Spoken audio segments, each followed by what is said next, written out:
Yay Networks.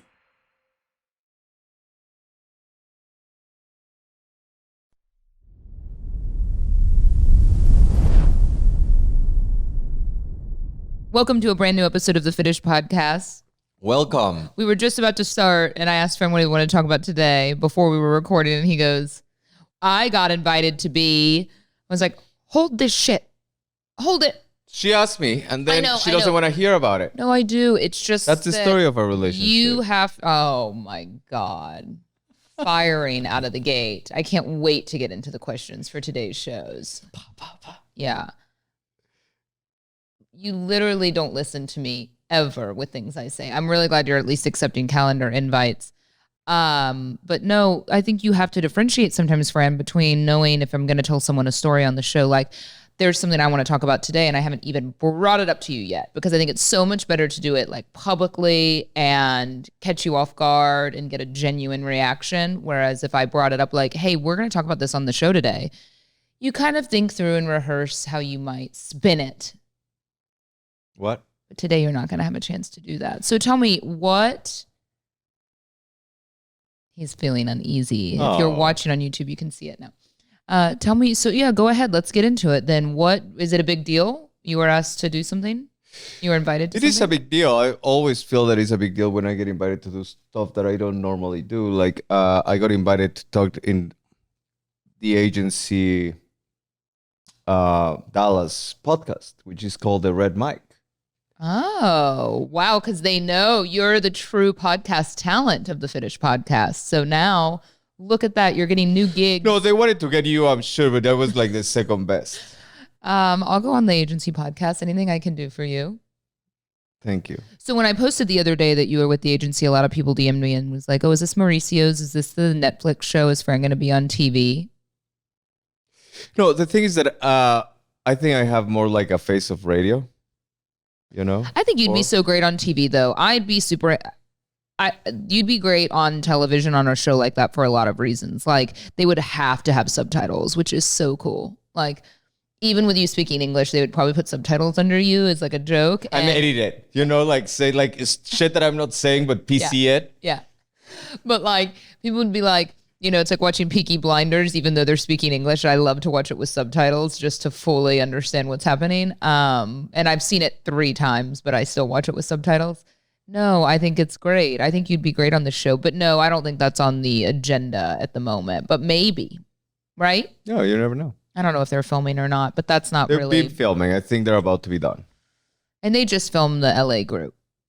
Yes, so they film Mauricio and his crew in California and Miami and wherever Mauricio is traveling. So we got the chance to be on one of the episodes in when we were In Miami. Yeah.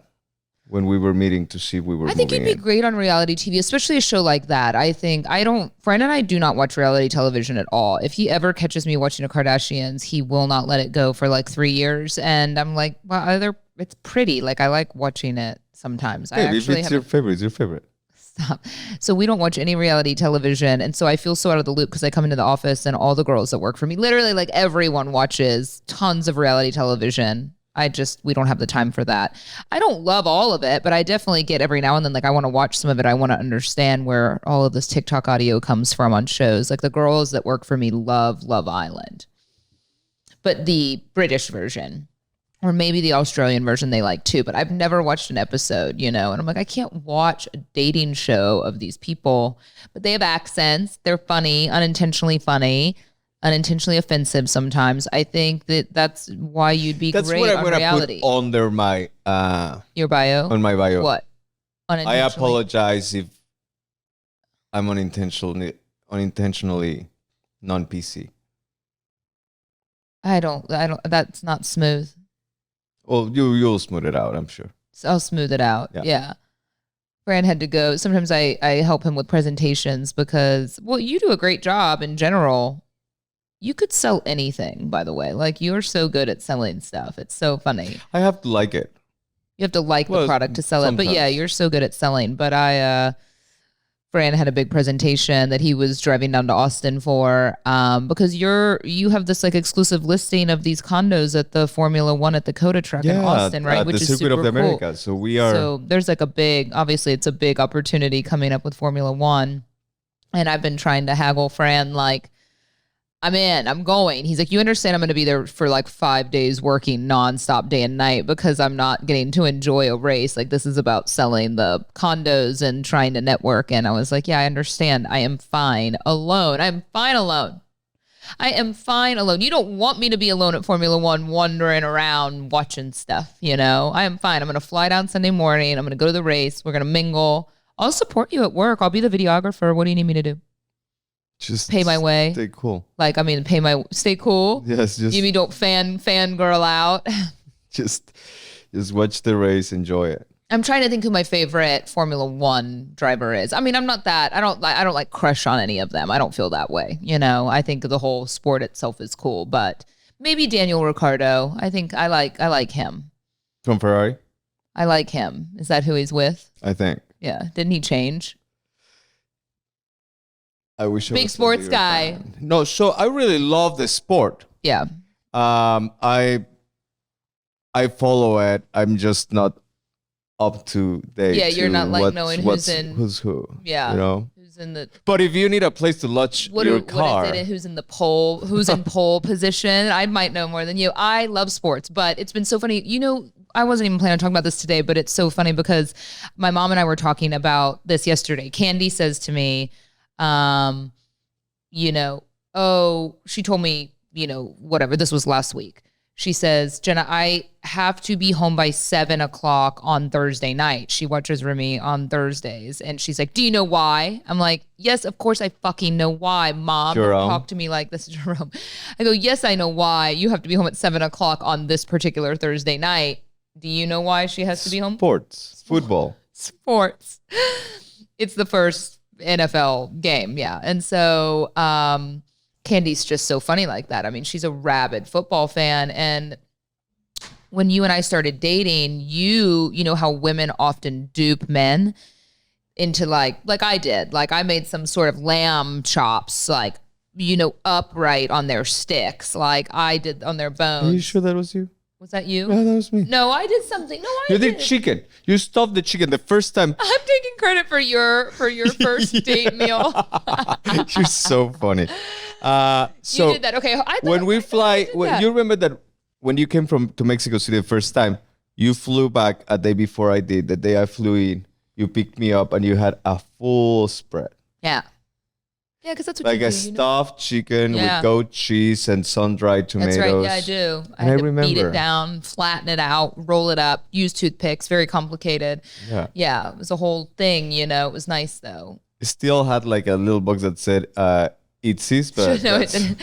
So, well, yeah, but you get it. So the analogy is how women tend to do that sort of thing when they first start dating a guy, and then they quickly stop doing those things. So that's fair enough. Fran duped me into thinking he likes sports way more than he does, because our maybe third date, we went up to a bar, and it was kind of before our first official date. We had a lot of like small little dates. It was kind of casual. So I met you to watch a Cowboys game at Monkey Bar, I think. And you were like, come watch the Cowboys game. I was like, this is cool. This is fun. I love this. Like, I love a Sunday of watching. I really do. I don't like college football, but I love NFL football. So I love, and you know, every single guy I've ever dated has, for the most part, has always been the type that's like either way too extreme. Like, I'm in 3 fantasy football leagues. I'm like, okay, you fucking 30-year-old loser. Like, why are you in 3 football leagues? That's very judgmental, and I apologize if I offended anyone, but like, that's just how I feel, because that seems insane. Fantasy golf leagues, you know, all of this stuff. But it was usually always kind of a Sunday activity, or if there was a big golf tournament on, we would watch sports. And it's been quite nice, actually, that you don't hate sports, but you don't care. Like, you don't base your life around What do you say stuff. that I duped you? Because you asked me to go watch a Cowboy game, and never since then have I ever found you to be the person to turn on a football game. Have you seen that meme with the 2 girls shouting, or this blonde shouting, and the cat? Again, if you allowed me to watch reality television shows, that is from a Real Housewives when she's fighting and they've inserted a cat. I just seen the meme. I don't know these people. I feel like we're in that meme. And it's like, I don't like sports. as much. I like drinking on Sunday. I invited you to a bar where they might be showing the I bet I could go back and find the text message.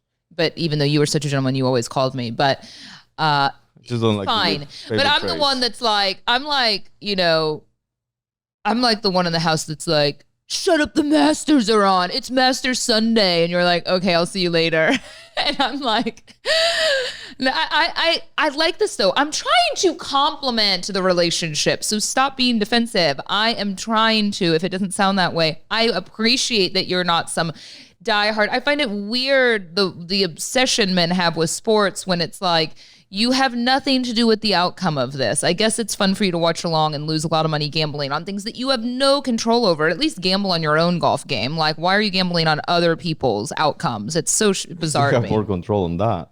It's so bizarre to me. But anyway, I love it because, and now with Candy moving in for a short period of time, I have a football watching buddy on Sunday. We're going to cook.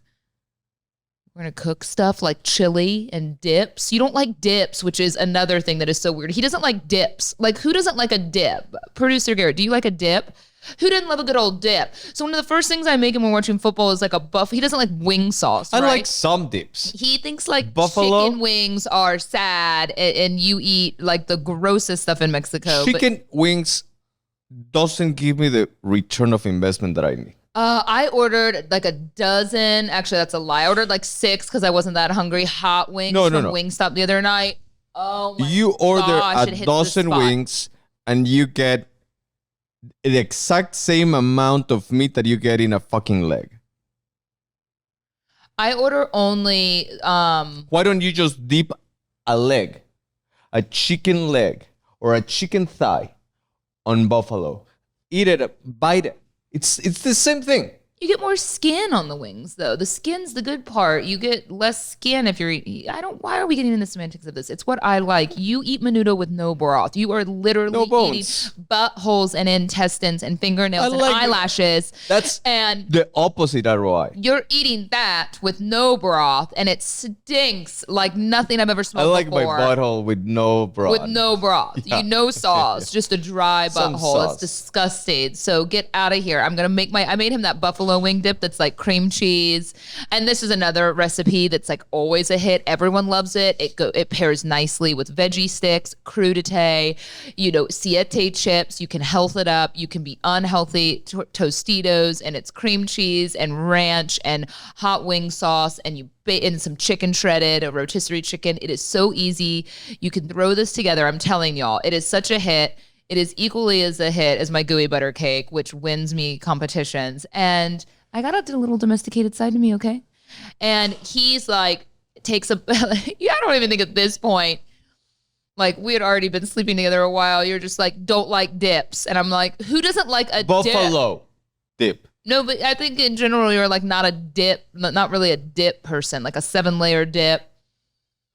A dip is brilliant. Like a dip is it's amazing. All depends. There's some dips I like. I love a dip. You don't really like spinach dip?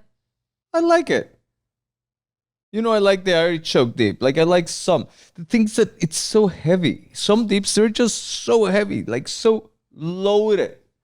Coming from the guy that ate an entire container of dulce de leche gelato last night, and the dip is too heavy. Yeah.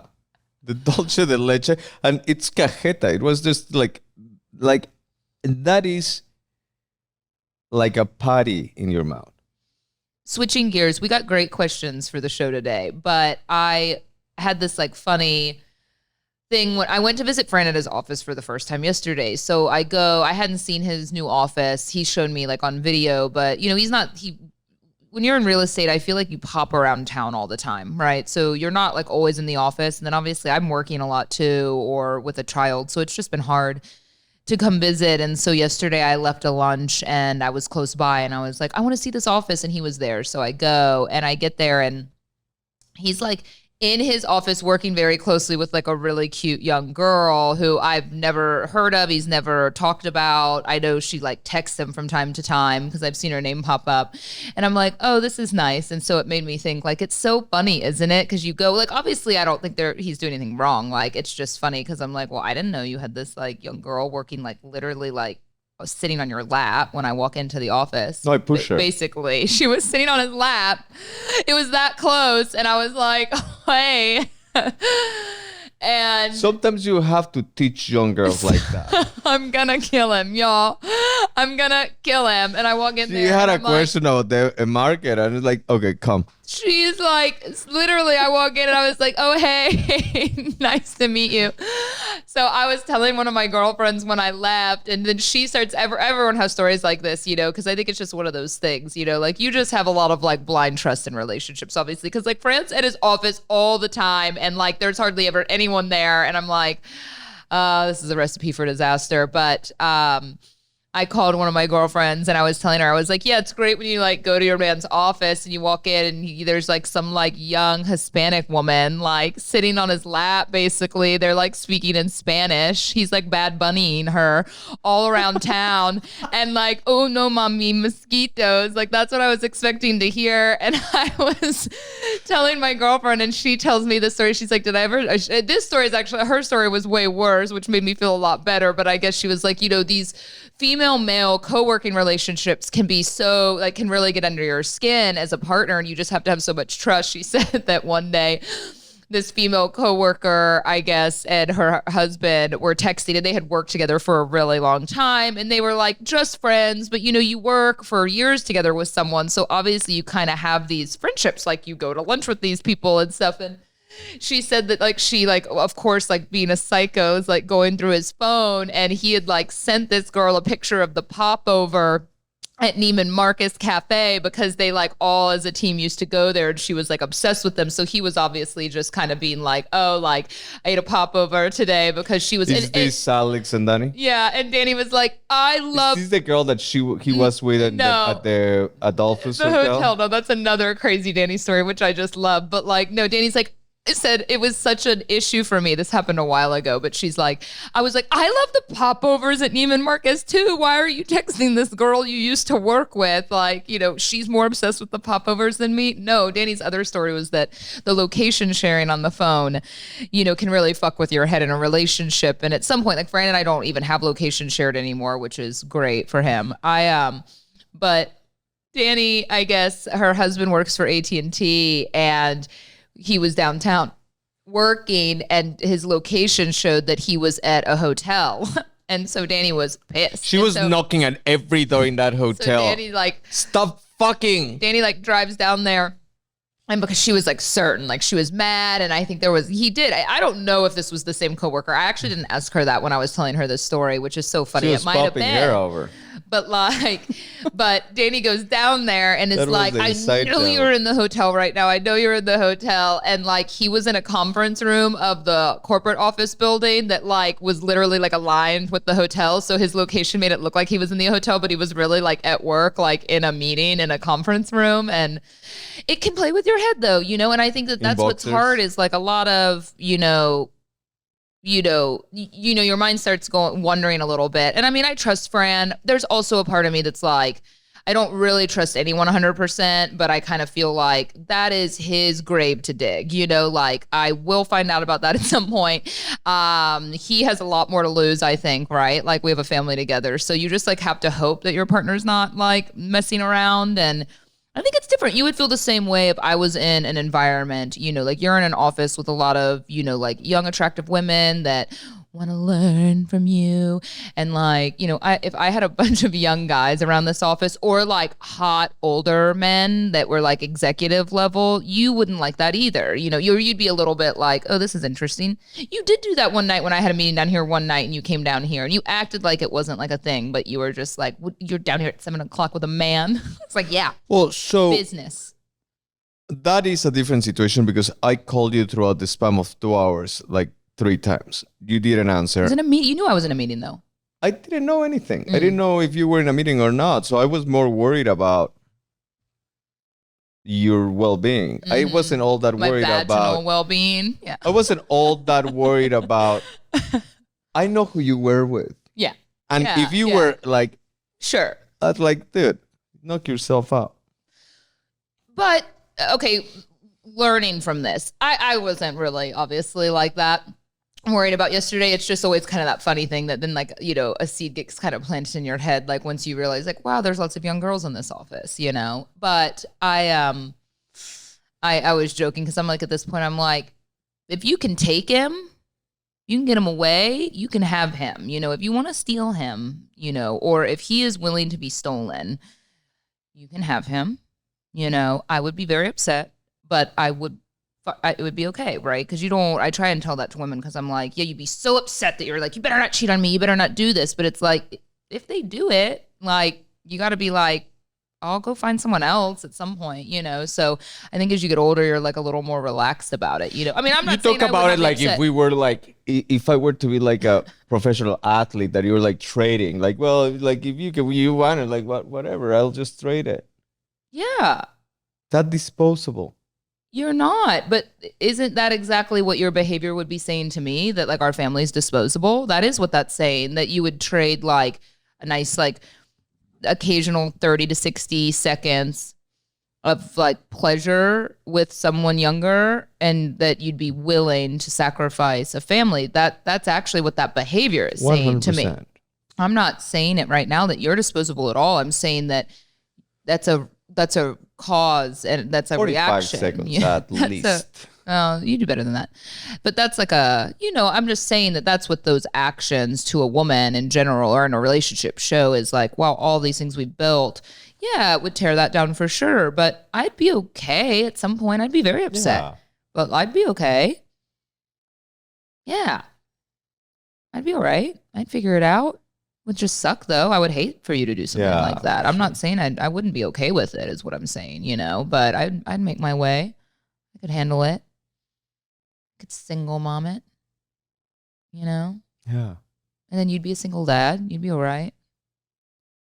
Yeah, we'll figure it out. But Fran and I did, you know, a while back, earlier in the relationship before we had kids, there were a couple little, like with anyone, I'm sure, right? You have a couple moments, vice versa, jealousy, right? Of things that are a little concerning, you know, like I remember I had some business meeting and it was nothing, you know, but I think it's hard when your partner knows your past, when they know people that you've dated, or if you still ever have any sort of interaction with these people, it can be troubling. And I think that's totally fair. So Fran and I agreed that we would, if we were ever going to like go to lunch or have a business meeting or really be in contact with anyone of the opposite sex that was like, maybe you had some history with, or just it might, you know, I think our rule was always like, if someone were to message me like that saw Fran out eating lunch with a woman, you know, and he hadn't told me that he was having lunch with some woman, that, you know, those are the reasons, those moments or things we should tell our partner about, like give a heads up, like, hey, I have a lunch today with this woman at this title company or whatever. And we've been like pretty good about that, I think, you know, I mean, I don't tend to have a lot of like one-on-one meetings, you know, like that, but I think it's just like a nice habit to get into with your partner if you do deal with it, because I'm not a super jealous person, but being pregnant and having a child really messes, I think, with your brain. And so I'm better now, but there's times when you're pregnant, you feel disgusting, right? Like you do not feel sexy and you feel trapped in a way. At least for me, I did, right? Because he's looking great. He's in a suit. He's going to a meeting. This is a me problem. Okay. This is a me problem. Okay. I'll let you know when it's a you problem, as it often is. It sounds like a you problem, but this is a me problem. But when you're pregnant, you know, your hormones are like pretty wonky, and especially postpartum. I think that was really hard too, because you're like home with a baby, you kind of lost your identity. And then here the men are like, you know, back going to work during the day. And you're just like, I feel disgusting because now I'm not carrying a baby anymore. You know, I'm taking care of a baby, but my body's changed and I feel pretty gross. And I also have no energy, and you don't want to have sex. You don't feel sexual at all. And you're like, this is ripe. This is ripe for a bad situation. And it's really hard. So it got us, you know, it really helped, I should say, our relationship by just kind of communicating about, hey, this is what I'm doing today. Because I always found that if I found out, like there have been instances that people in general that I don't know, DM me. It'd be hard for him to get away with stuff unless it was very private for a minute. Because like people message me all the time. For 45 seconds. When they see Fran out, they're like, oh, I saw Fran at Hillstone having lunch today with a girl that I know or something like that. Like I used to get messages, like that all the time. Something I wouldn't even tell him because I knew already what he was doing that day. But it was always funny to kind of lay the groundwork. Like, who are you with? Oh, yeah. You were always pretty honest, though. Lay the groundwork. Just send some traps to see if... Traps? No, I am tired, Fran. Again, if some 20-year-old girl is worth it for you, go. Like, beat it. Get out of here. Yeah, get out of here. I'm tired. That's how I feel now. Like, I don't fight for a guy anymore. I don't fight for anything anymore. I don't fight for a friendship. You know what I mean? I kind of was talking with that about a girlfriend the other day, like this kind of friendship I don't have anymore. And I'm like, I don't think at almost 40 years old, like I should have to be defending my character. Like I've been pretty solid as a friend to most people. And if I choose to not be friends with someone anymore, there's probably a reason. And like, let's just leave it at that. Like there's no drama here. Like I can't, I don't want to fight for a friendship. Like I don't want to be arguing with a girl like I'm how you used to argue in high school, like I'm not going to argue with someone at this age, like about that. It's so strange. I argue with you, I'll tussle with Remy a little bit. I argue with him. I know, he tells me. Yeah. Speaking of Remy, we have to take a quick break and hear from our sponsor of the Fitish podcast this week, KiwiCo, because we're obsessed. My proudest accomplishment as a parent thus far has been teaching my 18-month-old, our 18-month-old friend, to say the word Halloween. He says, Halloween, Halloween. And I am so excited about KiwiCo's newest launch. Now, I will say some of these crates, because they are all very developmentally appropriate depending on their age. The Halloween chemistry set is for 3 and older. So I've been taking a look at the website because we've been with KiwiCo getting the subscription box since, I like to like put him in an older category every now and then he gets frustrated because he can't always finish it. But KiwiCo just nails these engaging, developmentally appropriate activities, right? Kind of just focused on the things they know a child of a certain age is going to be interested in. That panda crate we got when he was an infant. You're like, cool. As a baby, you have all these toys for them. And I'm like, I don't know what we're doing. Are they going to play with them? But KiwiCo knows, hey, toys are expensive. And, when you're going online or you're in these toy stores trying to buy toys, you're going to get like one toy often for the price that a KiwiCo crate is going to cost you. So, these crates are, one I'm looking at right now are like $25, $26, $27 each. You can get the 3-pack of the Halloween bundle for $57, right? So you're getting like 3 different full activities for your child. And, the panda crate when Remy was young, going back to that came with, I believe there were 6 small toys in there and all different. We had a ball that had different textures. We had the black and white flashcards, because they know these sensory activities are critical at that age. Now Remy's in an age where he loves to fix things and tinker. He wants to build. He wants to stack things on top of each other. And KiwiCo knows this. So they make all of these, age appropriate gifts for them. You got to go to kiwico.com and check this out. This also makes a great gift for the friend that's expecting in your life, especially with the holidays coming around. So redefine learning with play, explore hands-on projects that build creative confidence and problem-solving skills with KiwiCo. Get 50% off your first month plus free shipping on any crate line at kiwico.com/fitish. 50% off your first month. Again, at KiwiCo, KIWICO.com/fitish. We had great questions come in for the show today, actually. Yeah, I saw your post. Yeah? Like someone might be mistaken with the names.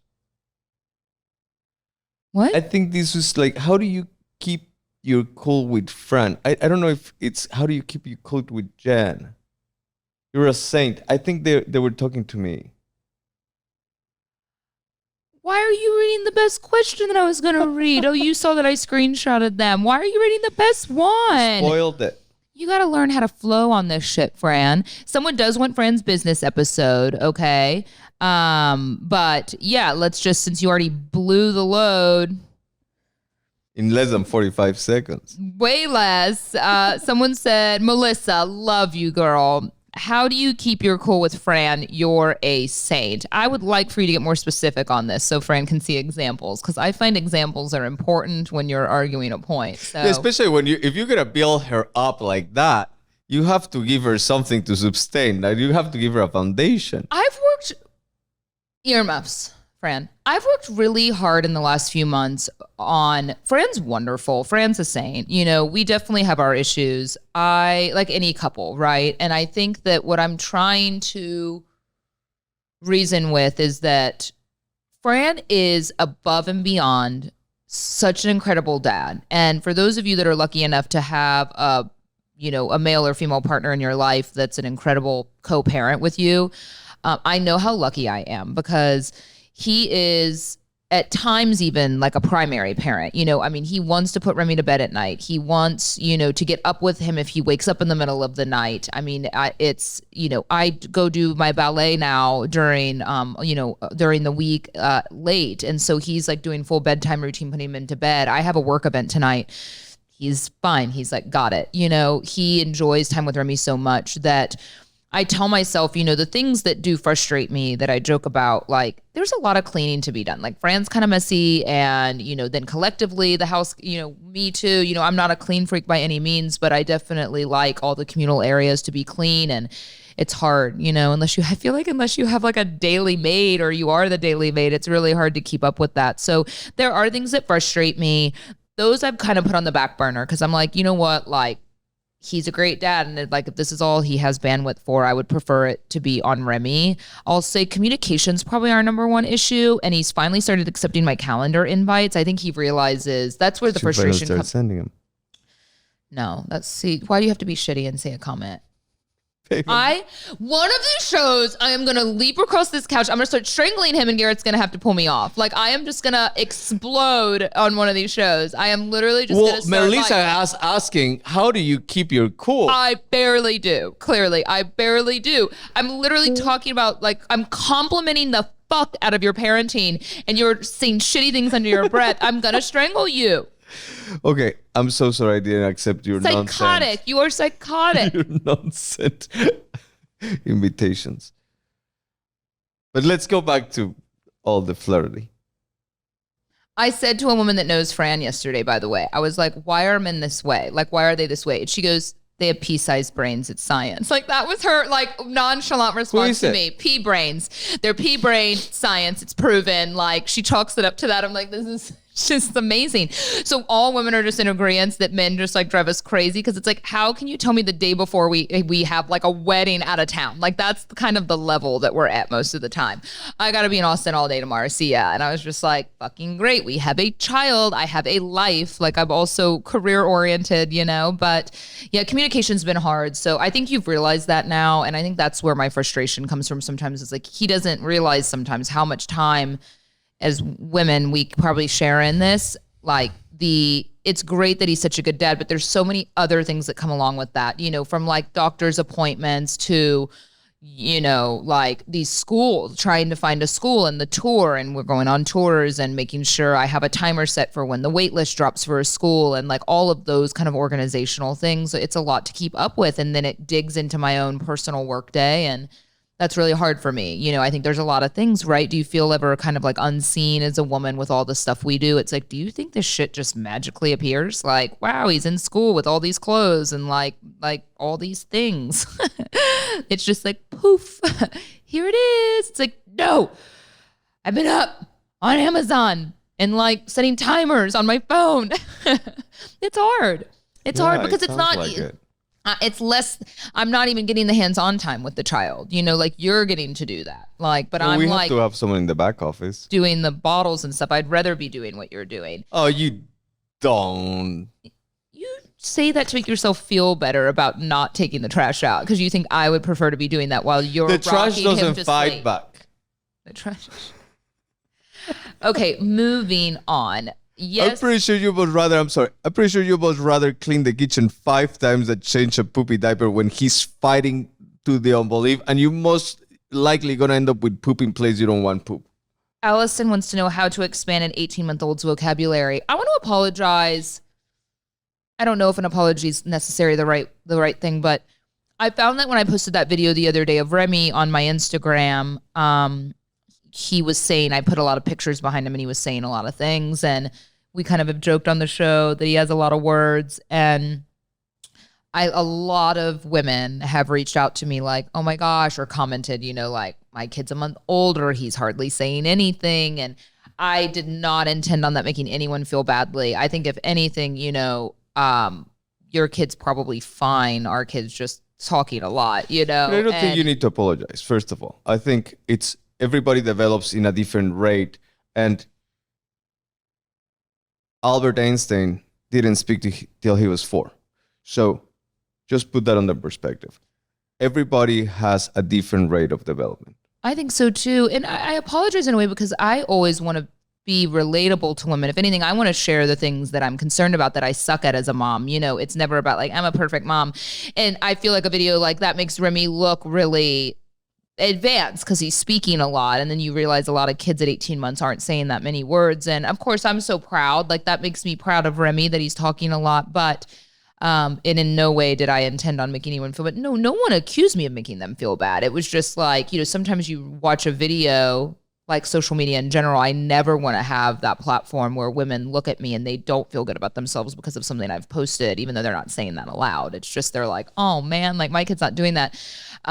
Trust me, we're a mess most of the time. So, but tips, things that have helped. I think that books are currency in the home, in the family. Books are the currency. Like we love reading. I read to Remy a lot. My parents read to me. They said it gave me great vocabulary. We also have a talker. Clearly, Fran and I are both loquacious. Yeah.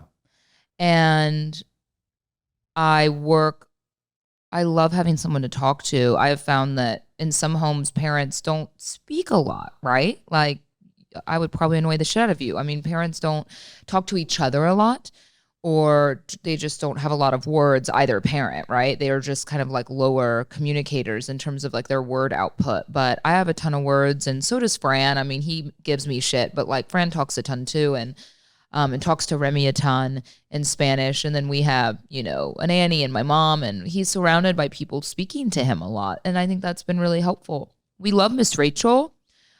We do watch some TV. We watch Miss Rachel. What do you have? What's the one that I really, really like is, I think it's called Isa. No, the Isa. other Mexican woman that you have him watching. Alejandra? Is it Alejandra? I think it's Isa. It's not It's Isa. the browner skin one that I like. Oh. The one browner that is skin one? Yeah, the one that is less annoying. I guess you're allowed to say that because it's you, right? Like you can get away with saying anything. Yeah. You would be like kicked off of the Netflix reality show if you were just like, no, not that one, the browner skin one. Can you imagine Fran on like his Two real estate tones show? down, skin down. That's the shit. That's I need some PC, yeah, for sure. But yeah, so anyway, and we found that the I Spy books lately with Halloween, he doesn't spy the things you're supposed to spy, but I'll say like, where's the snake? Where's the witch? Where's the ghost? Where's the skeleton? He doesn't know all the words, but he loves looking for things. So I think we're just kind of constantly stimulating him. And he screams at them. Like, he's like, cat! We are not perfect by any means. Yesterday, he hardly ate solid food. He turned to me at 4:00 and he was like, Dino? Blippy? Cracker.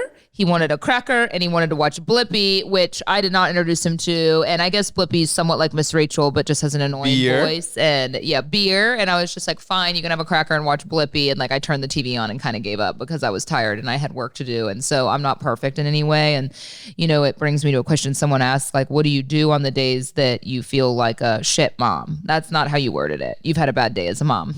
I was much more intense with how I did it. Those days are getting better. We're in a good phase right now. I don't feel as much like a bad mom anymore as frequently as I used to. I used to almost end every day feeling like a bad mom. He's also, what's really difficult to admit is like he's obsessed with Fran more than with me. So when Fran leaves and I'm there, he loves me usually. He's great. But at night, since Fran puts him to bed every night, He really loves him. He let me put him to bed the other night. You know, you were in Austin and I put him to bed and it went smooth. It went great, but he really loves his papa. Like really, really, really, for the most part, it's like papa, papa all the time. And that was a lot. This has been a lot harder for me to accept than I thought it would be. It's made me cry some nights, like going to bed at night. It's made me, and then I tell myself he is a baby. He is just being bossy because I'm bossy and Fran's bossy. We're bossy people. So I've read a lot about it and they say kids just love to exert power and control. It has nothing to do with them not liking you. They just realize they have a choice, you know, and so they get excited because they can choose. But man, it's hurt some nights. There's been one night in particular that he just cried hysterically. He was like clawing at Fran to hold on to Fran. And I was trying to take him. I wanted to put him down and he was like hitting me like mean to me, calling me mean. And it just broke my heart. We call him a Sour Patch Kid because man, they have the power, right, to make you feel amazing. But then the other night he was like giving me a hug and kisses and stuff. And it was the other sweetest night he thing. was so sweet. Like, this is the thing about humans and humanity, that I think we have an innate amazingness and an innate sweetness. You ask him for the last tater tot. Tater tots are, I think, top 3 favorite foods in the world. And he grabbed his last tater tot and gave it to you because you asked him for it. I said, please, can mommy have a bite? Then you said, okay, I'm just going to take a bite. And he seemed like happy. He said, I didn't lose the whole tater. I didn't want to take his whole tot. And he reached out and gave me a hug and a kiss. And it was like the most, I don't know what the right word is. It's just like a natural love, a natural kindness that we have. You know, it's really funny because Fran and I have been talking about his 40th birthday and what he wants to do. And what he said to me last night was just so shocking with what he wants to do. And it's not what we may not do this, but it's just kind of these conversations we're having now and how much we've transformed as like humans in general with what makes us happy, because gosh, it's like that pre-baby life, right? You don't even remember it as much anymore. It also makes you feel like so much of that was so trivial, you know, on the day to day, like it was fun. And I'm glad we had all that time of having no kids, but gosh, you know, the things we would look forward to and the things we would do and the frustrations, like none of that even matters anymore, because now we look at life as like just the time we get to spend together with each other is so valuable. And we just enjoy, like I never just thought I would enjoy a Saturday in pajamas, like sitting there with the two of us playing with him. And it's just like there's no better feeling, right? And I've done drugs. Like there's no better feeling than that, I don't think, right? You agree or not really? No, 100%. Fran last night, I've been trying to bug him again for months. He has a 40th birthday, and we are so different when it comes to birthdays. And, you know, everyone's like, yeah, you got to get him a watch. And I was like, no, Fran has his own nice watches, and he knows watches better. And I also don't have the budget to buy him the kind of watch he would want. But, you know, you got to get him a watch. Okay. Or you ask people and they're like, you got to like plan something big. It's 40, you know, and that there's so much pressure on that. Right. And I am so different. Right. So it's hard for me because I would fine with 40 coming and going. Like, sure, I want to have like dinner with Fran and Remy or whatever. Let's, you know, we're trying to go to Europe for a bit next summer, plot our move. But like, I don't care about like a birthday. I find birthday celebrations, again, this is a controversial opinion. I just think people that celebrate big birthdays, I know the crowd's about to be split 50-50 with what I'm about to say here. And I know this is even more about this couch. Yeah, exactly. I apologize to Fran for this opinion last night, but like, so I am going to offend you, probably some of you, with what I say, but I find birthdays, celebrations, when you are like over 20 or something years old, when you get into your 30s, I guess I could say, like so juvenile. Like, it's my birthday month, it's my birthday week, like celebrate me. Like, yes, it should be acknowledged and celebrated that you're older and healthier and feel good about it. But like, why are we doing these huge birthday celebrations? You know, like for every year, it's ridiculous to me. So, family oriented is great. Your grandma's 80, you all get together as a family reunion. I understand these kinds of parties, but like, I don't know. That's just my opinion. I just think it's my birthday week and you're 40 years old. Stop it. It's so strange. You're an adult, you know? It's so childish to me. But Fran loves a party. And so I'm like, I want to respect what he wants, but he won't give me, like, we can't figure it out. Like, we were going to go to Mexico City with friends. I was going to surprise him and plan this whole fun thing because being in Mexico City, being in Mexico with Fran is far better than, with anyone else. Like he knows everything and it's such a good time. And, but then last night Fran turns to me and he goes, I have it. And I was like, okay, what are we going to do? Like I'd been looking at Cabo, I'd been looking at Mexico, maybe just doing a dinner here.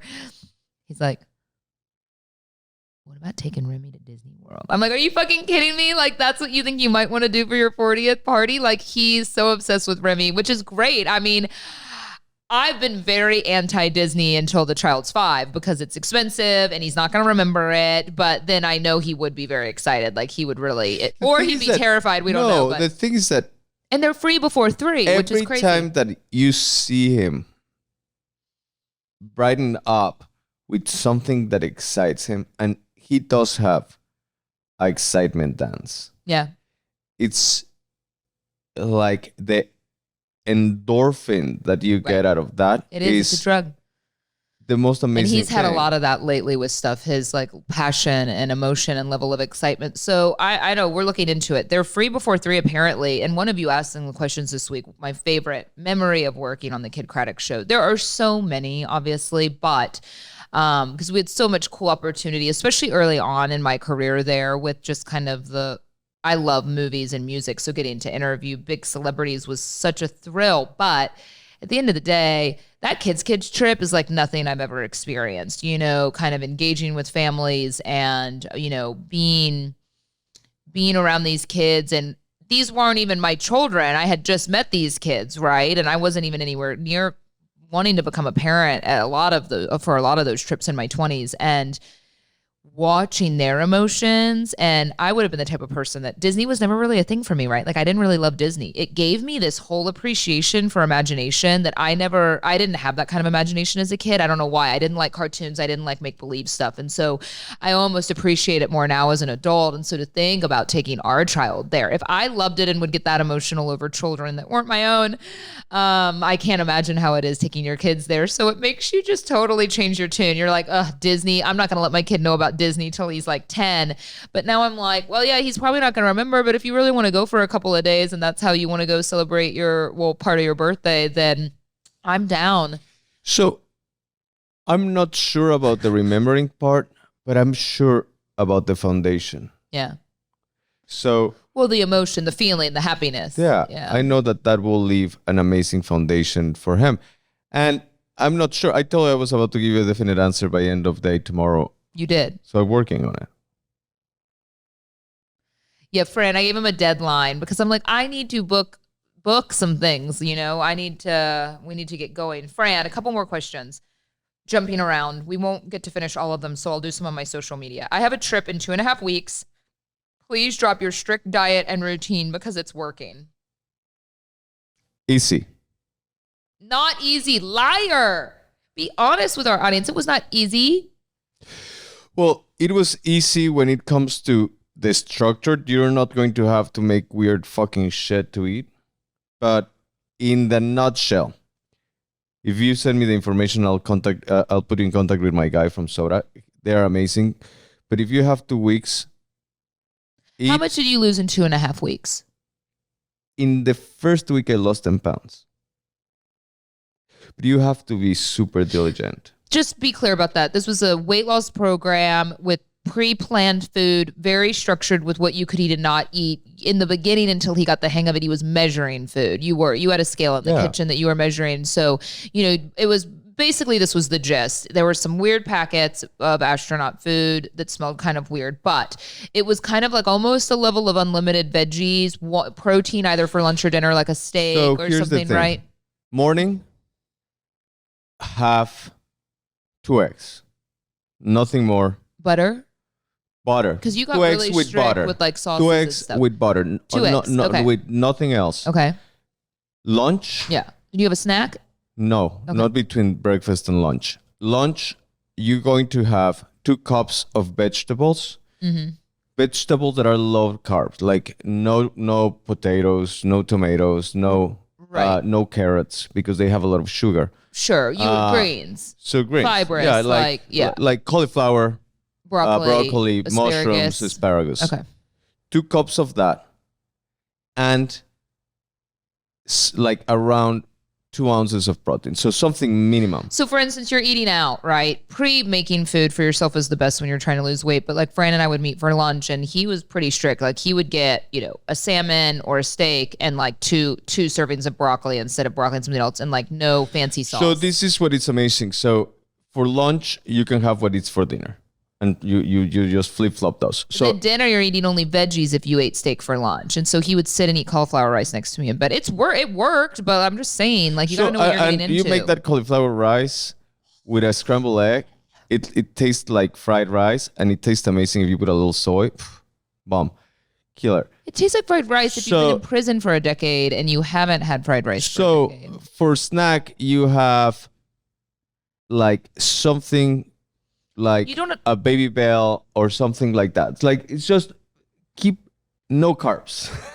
Yeah. Pretty much no carbs that doesn't come from vegetables. And then you didn't work out for like the first however many weeks, and now you're working out again and you've eased up on the diet. You're not eating all of the packaged food, but you're still sticking pretty much to the protein. So right now it's just lifestyle now. So I have a certain amount of net carbs that I can eat, certain amount of proteins that I should eat.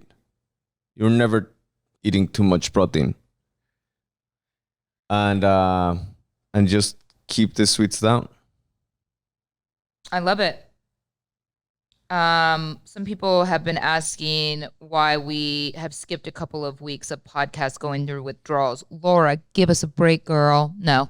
Yeah, we've had like 2 weeks off in the last, 6 weeks, I think. But it's mainly because of, either travel schedules for people that work for, the podcast network, and also we like to get a week ahead, and it really helps us going into holiday. We also have not taken that many vacation weeks off the podcast this year. We've been pretty regimented and good about it. So, y'all need some vacation weeks here and there. So, if we have some weeks that are a little slow, we've just kind of decided we would rather save up our If we have boring content. weeks that we don't have a lot to share.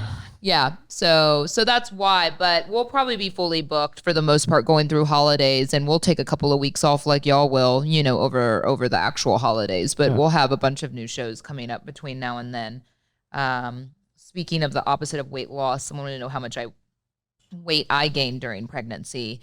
So we'll end on that. I gained I think 50 pounds. And so I was trying to do the math the other day, actually, because I know I've lost weight, but I didn't do what Fran did. I did a Mounjaro shot for 4 shots for 1 month. And that's what I did, right? And yeah, I lost a bunch of weight on it, but I felt pretty terrible because it makes you the side effects aren't great. So I don't know if I'm going to do any more. I really was just trying. I had about 10 or 12 pounds I wanted to lose. That was that IVF, kind of pre-baby weight. So yeah, I guess I sort of cheated in a way, but no, I realized that almost every woman I know was taking that shot, and I didn't realize that. I was like, oh, okay. So everyone's doing this. And so I thought I'd give it a try, and it works, but I want to say this about the shot. I did not feel good while on it. I hardly ate anything. I couldn't eat anything. So imagine if you've been pregnant and you had really bad morning sickness. I felt that way pretty frequently. And you had horrible morning sickness when you were pregnant. Yeah. I was on a super low dose of this shot too. So I think I'm very sensitive to medication. I don't take a lot of medicine. I don't like it. And I was super sensitive. So I was unable to do almost anything. And so by week 4 or 5, I skipped a couple weeks in there, because then basically what happens is you have no appetite. So you do not crave sugar. It's actually amazing because you are just not hungry at all. You know how hard it is to fight hunger and diet when you're hungry. You are not hungry. So it's your digestion is slowed down. So you feel full for a long time. I would have 1 bite of something. Strangely, you do not want coffee. You do not want anything sweet. You do not want alcohol. You do not feel good if you do have alcohol, but you also don't want it. I almost feel Oh, that's all the thing. a vampire about it. Yeah, you didn't drink alcohol, but you still haven't really. You've lost a lot of weight by not drinking alcohol. I think a lot of people don't realize drinking soda and alcohol and stuff. If you just cut alcohol and sugar, you are going to drop weight for sure. But I'm not a big drinker anyway. So, yeah, so it was interesting because you are almost like a Is vampire the right word? Like you're like, yeah, like you're like very, you have this aversion. You have this aversion to certain things. You're just totally grossed out at the thought of like sweets and coffee. I mean, there were days that I didn't even drink a cup of coffee, and I usually have 2 or 3. So it was interesting. And some weeks I felt better than others, but I will say it made me super lethargic. Weird taste in my mouth sometimes. Did not exercise at all. I lost almost 17 pounds in 5-6 weeks. Wow. I think now that I've been off of it for a few weeks, I've definitely gained another 5 or 6 back. So I'm all right. Now I'm kind of working out again. But yeah, I will say I didn't want to do laundry. I didn't want to clean. I wanted to lay in bed. I felt pretty crummy. So that would not be sustainable for me. Speaking with women, they've had very different experiences, and I'm not saying anything negative about it. I mean, if the goal is to lose weight and you want to take the shot, I would encourage it. It is expensive. And so if you can get it with insurance, that's great. But I have friends that have done the Ozempic, and everyone feels differently. Some people didn't feel as bad as side effects. Some people didn't see the significant weight loss either. Or they just have been on it for a long time on a low dose and don't really see as many side effects. But hey, if my goal was to lose some weight, I mean, that happened. I feel so much better now. I haven't been on it for 3 weeks now. So now I feel I'm back to normal again. So it was definitely just that shot. I felt like I was walking through mud, if that's probably the best analogy. But hey, I lost a lot of weight. Like Fran would be eating and I would have like 1 bite of food and be full. And so of course you're going to lose weight and feel like shit when you don't eat anything for 5 weeks. Like, I mean, I didn't eat anything. But the main goal of the lifestyle that I have taken, it's not only losing weight, it's reducing your metabolic age. Right. Yeah, sure. You're healthier. I'm not saying that the way I did is necessarily healthy either. I think I lost a lot of muscle too, because working out's been really hard for me. Yeah. But no, you did it. But when people talk about these shots being expensive, I want to add this when you do the math. When you eat like Fran and you go on a diet plan like this, where you're buying some of the packaged food and you're eating nice steak and vegetables, that gets expensive. You know that, right? Like eating diet food, like eating healthy is expensive. Not eating. I basically spent the money you would spend on groceries in a month. Yeah, on your shot. On my shot, and I just didn't eat. So I wasn't spending any money on food. Yeah. Oh, it is a trade-off. So that's what we did. So here we are. So now we can speak to both sides of it. Yeah. I highly encourage mine. I think it's a good lifestyle. It makes you feel good. I liked mine. I mean, I got through it. If you can get through it, it's a short window and you feel like shit. And I ate whatever I wanted. I actually didn't even eat healthy. Because I was only eating a bite of food. So I didn't eat fast food and junk and soda and stuff. But like, if I wanted a turkey sandwich and it sounded good, I would eat it, but that's probably like, I was like a snake. That's like all I would eat for like 2 days, because then I just would be full and not hungry for 2 days, which was weird. You see like a tiny bite on the turkey sandwich and it's in the fridge.